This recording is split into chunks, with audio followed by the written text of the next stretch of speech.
წარმოიდგინეთ, რომ თქვენი Instagram არხით მოახერხეთ მომხმარებელთან დაკავშირება და გაყიდეთ პირობითად მაისური.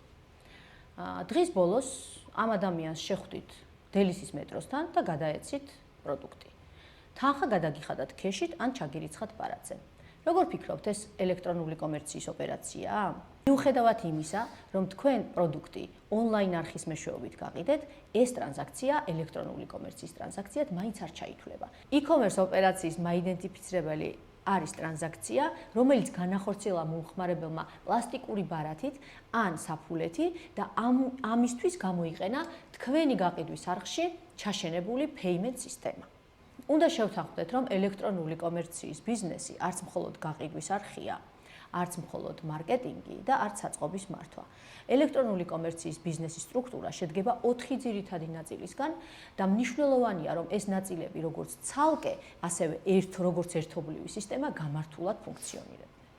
ახლა ჩამოვთვალოთ ეს 4 ძირითადი მიმართულება, 4 ძირითადი ბლოკი, რომელზეც დგას ელექტრონული კომერციის ბიზნესის გამართული ფუნქციონირება. პირველი და ყველაზე მნიშვნელოვანი, რა თქმა უნდა, არის ჩვენი გაყიდვის არხი. ეს შეიძლება იყოს ვებგვერდი, შეიძლება იყოს აპლიკაცია და მისი დიზაინისა თუ ფუნქციონალის გამართულად მუშაობა უკიდურესად მნიშვნელოვანია ჩვენი გაყიდვების ზრდისთვის. ამ ბიზნესის მეორე ძალიან მნიშვნელოვანი ნაწილი არის გადახდების სისტემა.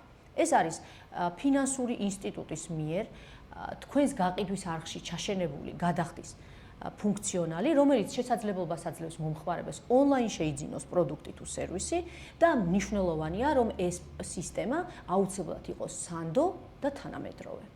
ელექტრონული კომერციის ბიზნესის უმნიშვნელოვანესი ნაწილია კომუნიკაციების ბლოკი, რომელიც მოიცავს მარკეტინგის სხვადასხვა ინსტრუმენტებსა და მომხმარებელთან კომუნიკაციის სხვადასხვა გზებს. და რა თქმა უნდა, მიტანის სერვისი, როგორც ელექტრონული კომერციის პროცესის დამასრულებელი, დამამთავრებელი ნაწილი, როცა შეთავაზების, რეკლამის, გაყიდვის, გადახდისა და გაგზავნის შემდეგ პროდუქტი მოხვდება უკვე მომხმარებელთან, პროდუქტს ჩავაბარებთ მომხმარებელს. ეს დამამთავრებელი ფაზა თავისი შინაარსით უნიკალური და ძალიან მნიშვნელოვანია, რადგან მხოლოდ დროულად ჩაბარებული და კეთილგანწყობილი ადამიანის მიერ ჩაბარებული პროდუქტი შეიძლება ჩაითვალოს ამ პროცესის წარმატებით დასრულებად. E-commerce ბიზნესის ხარჯების სტრუქტურა მეტნაკლებად სპეციფიკურია და რა თქმა უნდა, ზემოთ ჩამოთვლილ ფუნქციონალურ ბლოკებს უკავშირდება. რაც აუცილებლად უნდა ვიცოდეთ, ხარჯების სტრუქტურაში ყველაზე მტკივნეულ და დიდ როლს, ერთ-ერთ ყველაზე მტკივნეულ და დიდ ადგილს იკავებს last mile delivery-ის ხარჯები, ასევე მნიშვნელოვანია digital marketing-ის ხარჯები და თანამშრომელთა ანაზღაურება.